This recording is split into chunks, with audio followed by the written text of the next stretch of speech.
Welcome to the App in Top Mobile App Marketing Podcast. For so many mobile app developers, it's an all or nothing battle out there in the App Store. This App in Top podcast is your mobile app marketing advantage. Let's get that new app of yours moving to the top. This is the App in Top Mobile App Marketing Podcast. And now your host, Michael Bauer. Welcome. This is the App in Top Mobile App Marketing Podcast. This podcast is produced by appintop.com. You can find the daily blog at blog.appintop.com and also track us down at facebook.com/appintop. And because we tweet, we definitely want to hear from you. So hit us up on Twitter at appintop_com. appintop_com.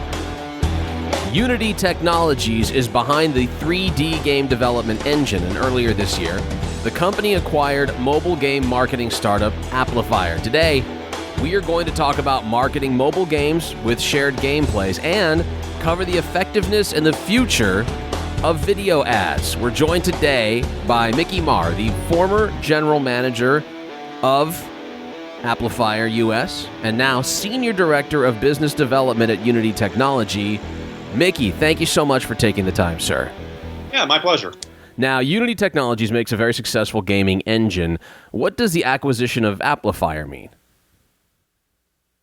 Well, the acquisition of Applifier means that Unity developers will have full access to our technologies, the EveryPlay product, and the Unity Ads video ad network without an SDK integration. These products will eventually be baked into the engine. Mm-hmm. So Unity developers can just click a button and have ads and have a game replay sharing technology.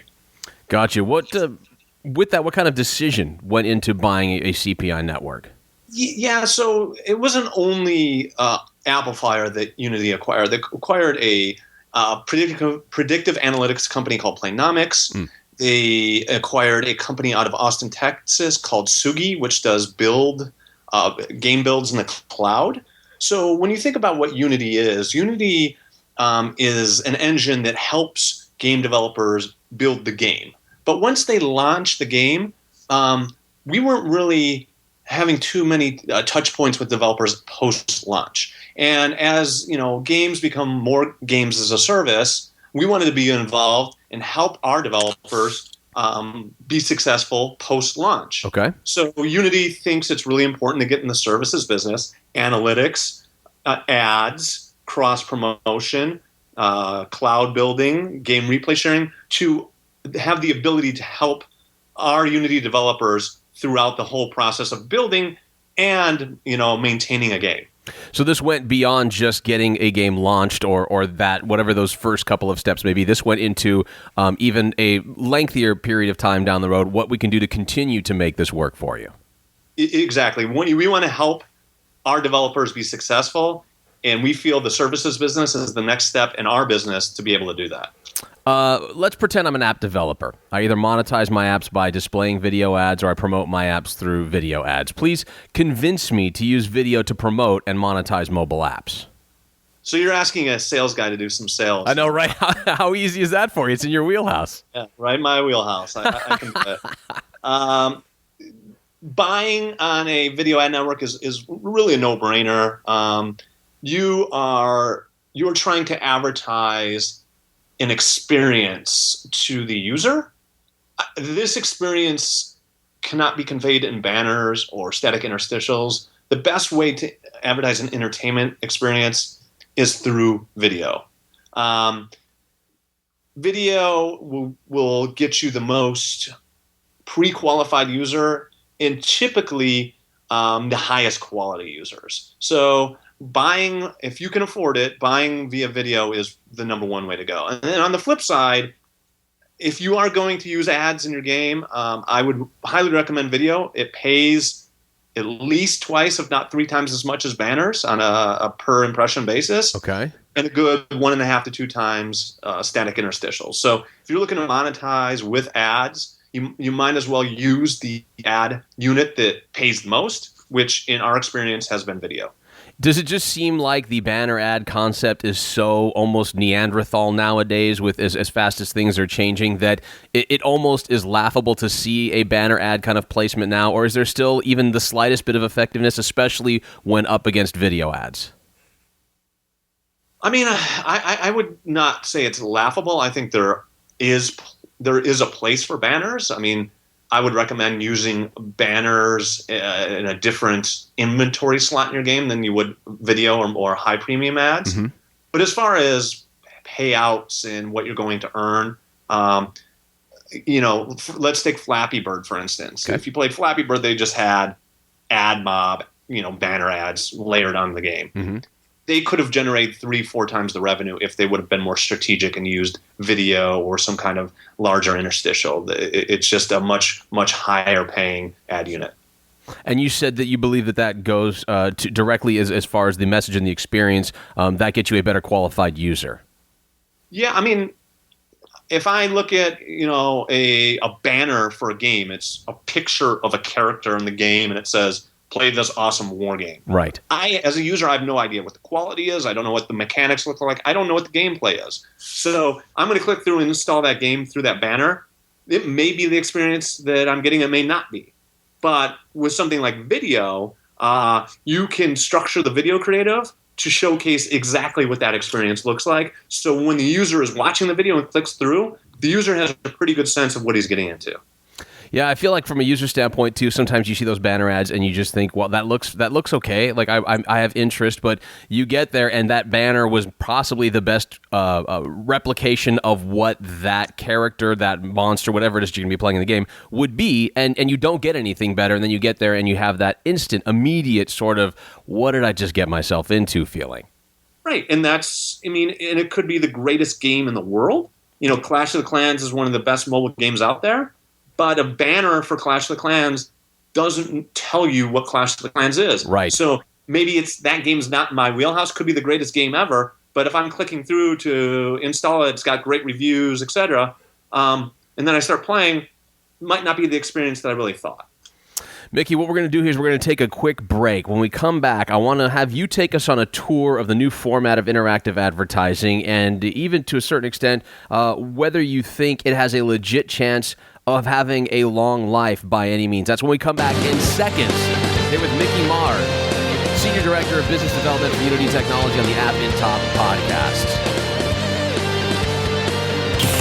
This podcast is produced with support from App in Top, an automated mobile app marketing platform in App Store and Google Play.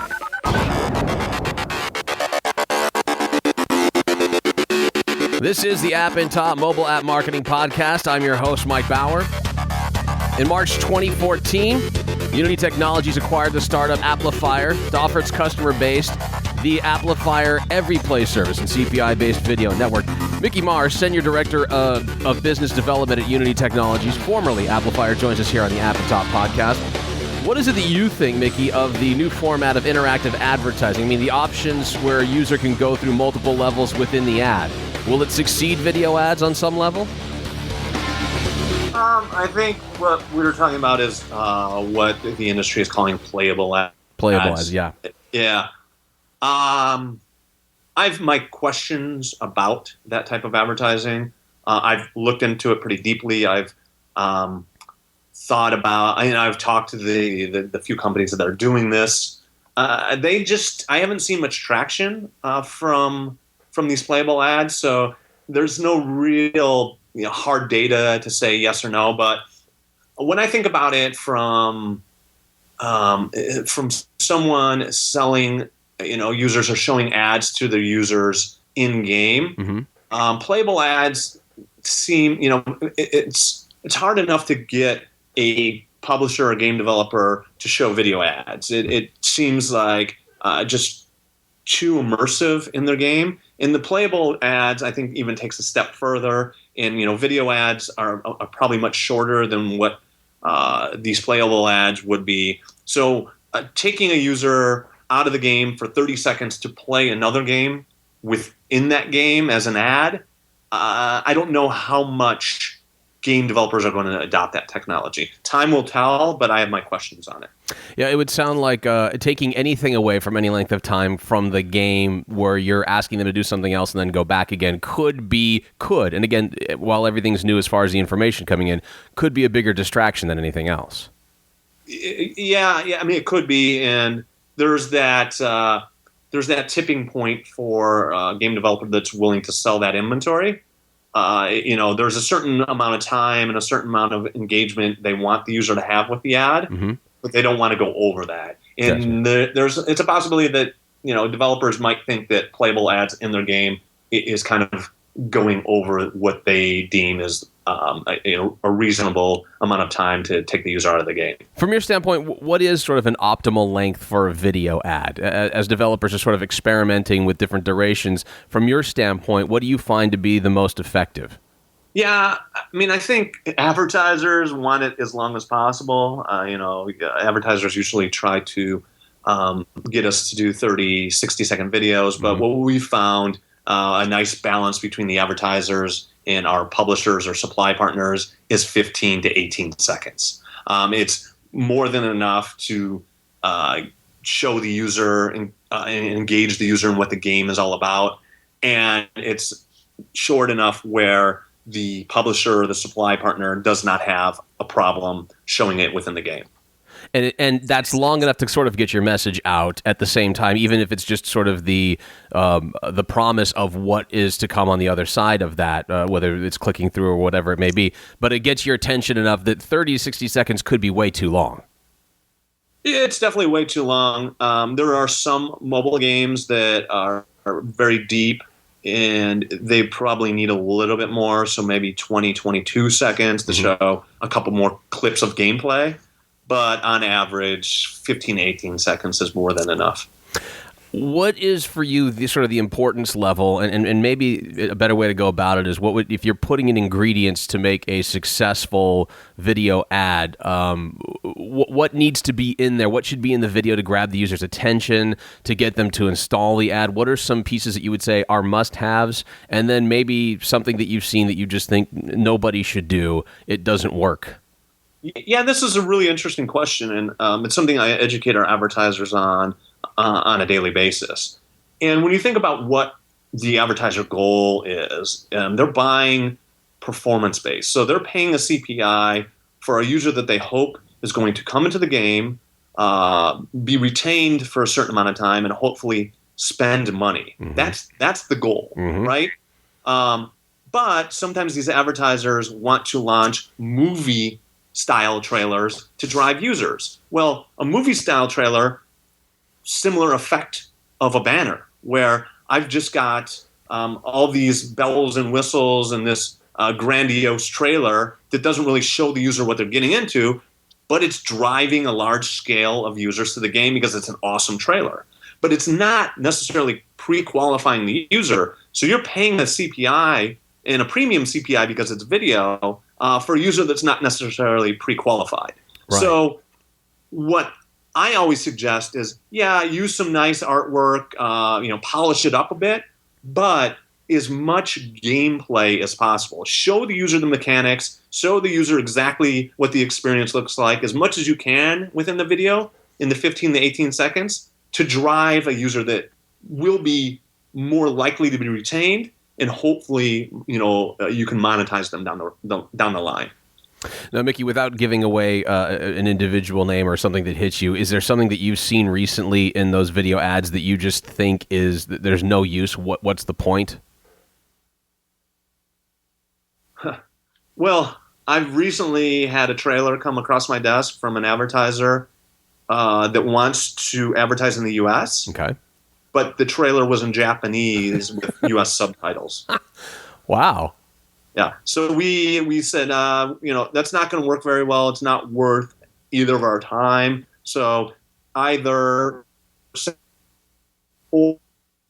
create one for you. So we're still waiting on, what they want to do with that. But yeah, that was something that happened very recently. and it was very interesting to me. I'm not going to include both. I'll say, obviously, subtitles, probably not necessarily a good idea. On the second hand of that, maybe even sign language, probably not a good idea for your Not a good idea, and it goes both ways. I mean, if we launch, we advertise in Japan, and an English trailer in Japan is not going to work. Mm-mm. So we have to find someone to localize that trailer for the Japanese audience. Yeah.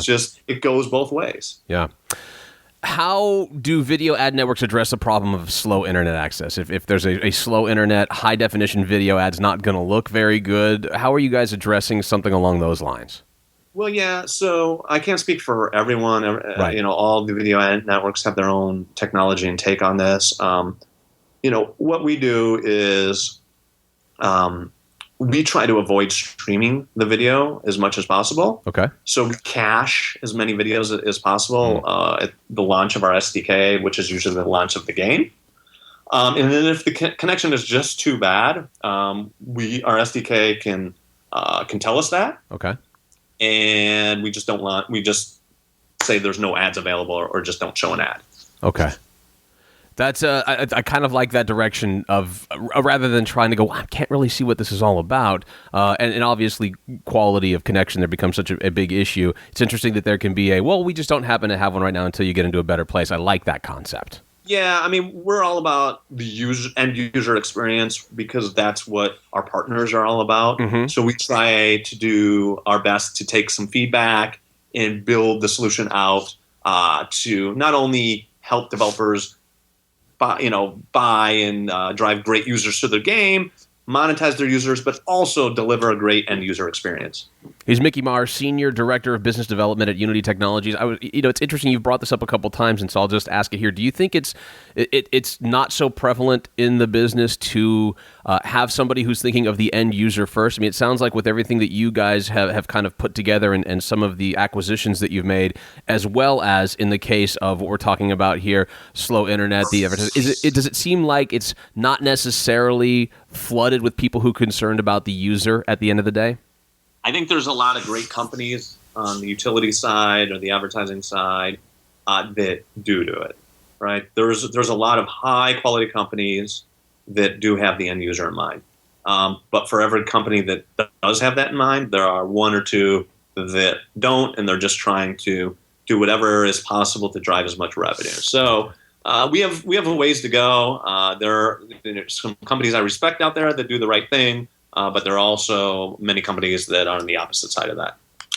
There are so many so-called Let's Players out on YouTube there. Some of them have more than 1 million views, some skyrocket above that. How do they impact the promotion of an app? And do you have any thoughts on how one can get their app to be reviewed by one of those guys? Yeah, I think it has a huge impact.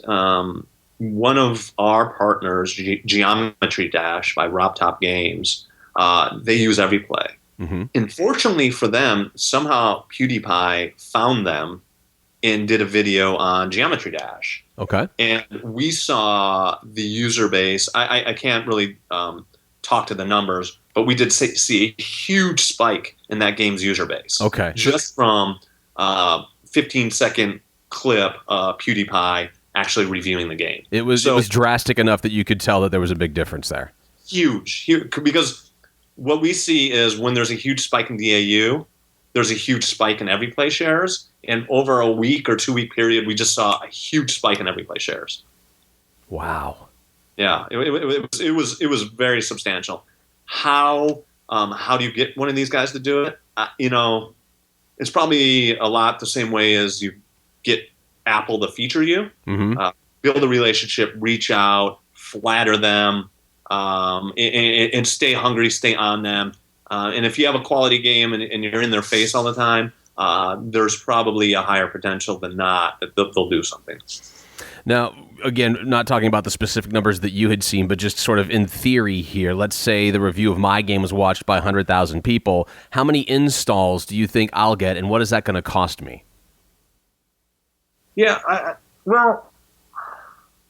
so if we're talking specifically about EveryPlay, yeah, the user-generated videos from EveryPlay for a high-quality game usually see a 15 to 20% click-through rate to the App Store. And video ads usually deliver around a 20% install rate. So 100,000 people, you'll have, let's say, 2,000 click-through. Mm-hmm. Or I'm sorry, 20% of 100,000 is 20,000 click-through to the App Store. Right. And another 20% of that, so maybe you'll get 3,000-4,000 installs. Okay. And, EveryPlay is a free solution.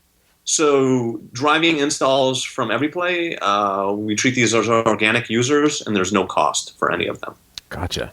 Well, let's get into the details of EveryPlay coming up here in just a second. What I want to get now from you, again, opinion-wise, do you think that due to Apple's fight against video ads, that the incentives to the users for watching them will have to go? And if so, what do you see the reality of the reduction of effectiveness? I think Apple's given up that fight for now. Mm-hmm. And my official position on it was, this is much different than incentivized installs, because it's true that incentivized installs is a way to game the App Store, right? Mm-hmm. It's you buy your way up the chart. Right. Incentivized view, non-incentivized install, really, there's no effect on the App Store. These are real installs. We're just enticing or awarding the user to actually engage in the ad. Once they engage in the ad, then it's completely up to them whether or not they want to install the game. And what we see on the back end is, again, the users that come from video, whether it's incentivized or not, are very high quality. And incentivized or not, they're the same quality. Yeah. Whether I give them coins to watch the video or whether it's an interstitial video, it's the same quality, more or less, coming to the game developer. Now, go ahead. I was going to say, you're leading the incentivized horse to water, but you're not making them drink. I couldn't have said it better, but that's exactly it. So will it reduce the effectiveness? The problem will be that if there's no incentivized inventory left, if Apple bans it, then it just reduces the scale that the advertisers can generate, from buying through video, because a lot of our inventory comes from the incentivized version of the video ad. Now, that said, I would say 50% of our traffic is in non-incentivized skippable interstitial. So between levels, between gameplays. So will it reduce the effectiveness? Yes, but it's not like it won't kill the whole ecosystem of video ads. Gotcha. We will come right back here, and we talked a little bit about EverPlay to begin with here with Mickey. Unity Technologies acquired Applifier to offer their customer base the EverPlay service. We'll find out exactly what EverPlay is. Will it help their customers get to the top of the charts? It's coming up in mere seconds here on the App in Top podcast. This podcast is produced with support from App in Top, an automated mobile app marketing platform in App Store and Google Play.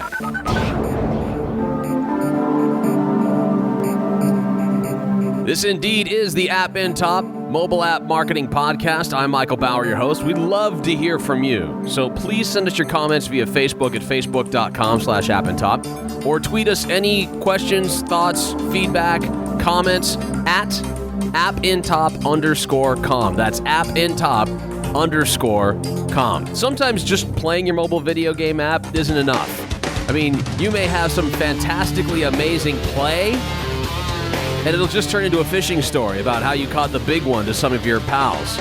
Mickey Maher's company, Unity Technologies, in part acquired Applifier to let its customer base benefit from EveryPlay. So I guess, Mickey, please tell our listeners about EveryPlay and what it's about. What does it give?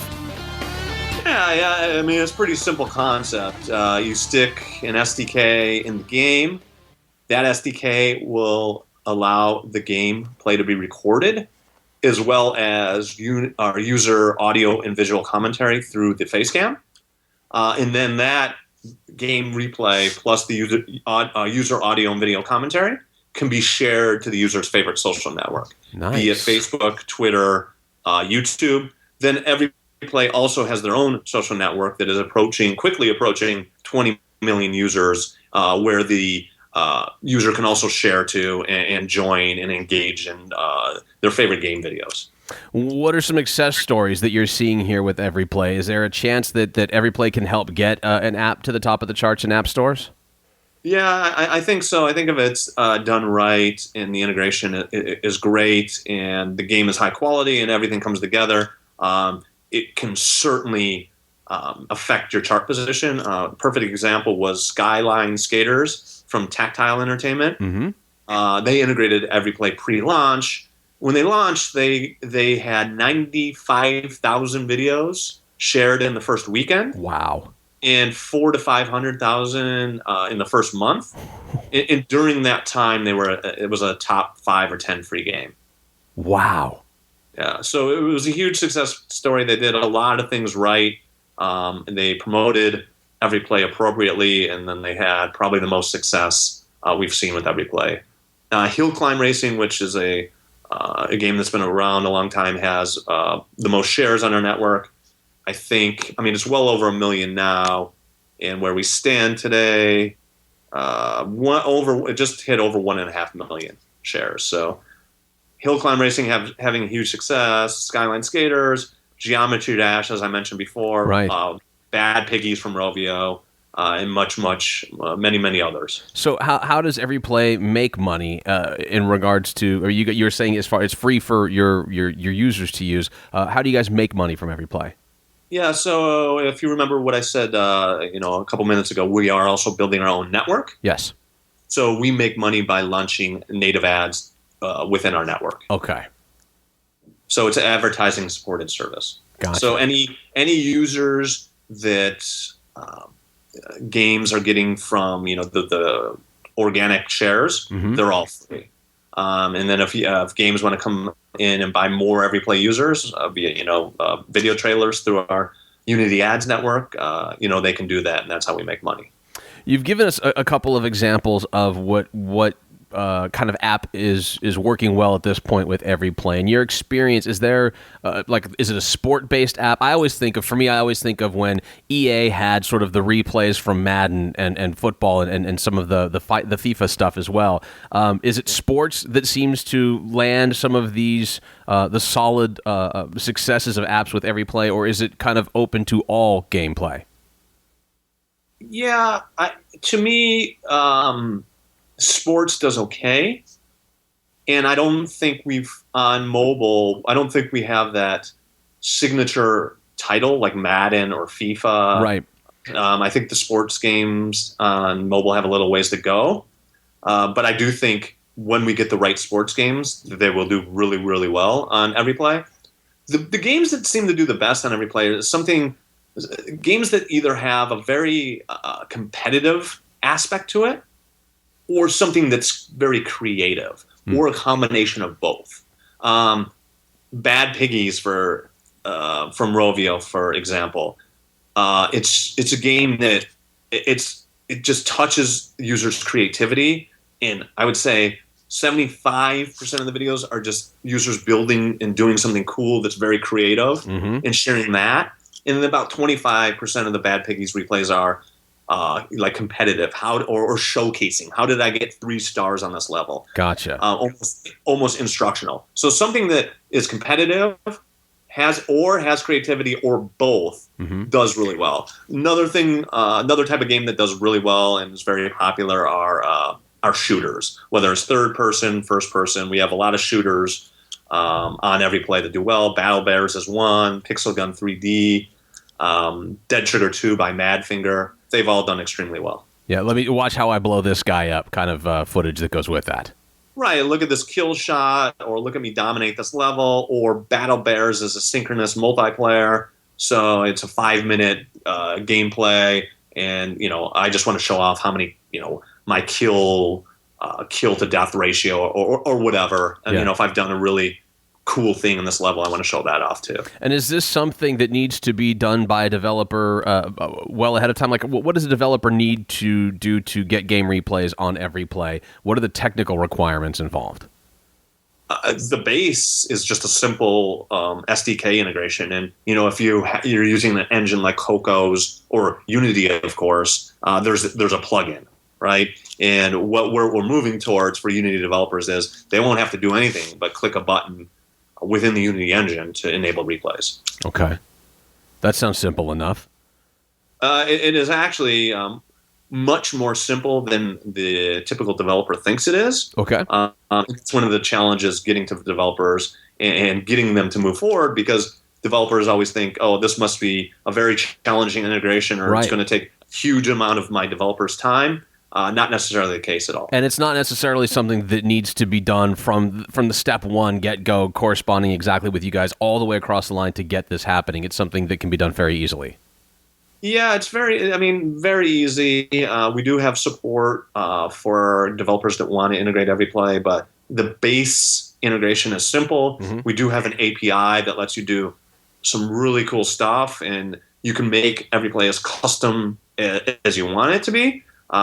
Supernauts by Grand Crew has done some really cool stuff with our API. So if you want to see like the full feature set of EveryPlay, I recommend checking out Grand Crew Supernauts. And let's say I'm an indie developer, and I feel like I've got a fantastic game, but not a lot of users. Any suggestions for me to get game replays noticed on EveryPlay? Yeah, I mean, it's very simple. If you've got a good game and we like it, and it seems like a good showcase of EveryPlay, and if you do the integration really well and correctly, and it's something we think would be great to showcase, all you have to do is reach out to one of us, and our EveryPlay app has feature spots. The online website has feature spots. We can feature it. Also, we have community managers. In the community managers, every one of our 18 million plus EveryPlay users automatically follows our community managers. So our community managers can do a video for the game, and then it can reach 18 million users, immediately. That's fantastic. Even better, Mickey, because at the request of your EverPlay community managers, I've recorded the best parts of your performance on this podcast, and I'm passing them along. So thank you. I appreciate it. Let's promote that everywhere we can. I'm sure that they'll only be used with the kindest intent and not show up, on your birthday or other things along those lines. But I want to thank you so much for the insight to the world of mobile marketing games and shared gameplays, covering the effectiveness and the future of video ads for the past 40 minutes. You are now officially, Mickey, free to go. Thank you. I appreciate it. Thank you so much. And thank you to all of you. Thank you so much for listening. This has been the App in Top Mobile App Marketing Podcast. Make sure you visit our daily blog, blog.appintop.com, where you can find all this great information and much, much more every single day. Until next time, I'm Mike Bauer. See ya. The App in Top Mobile App Marketing Podcast is produced by appintop.com.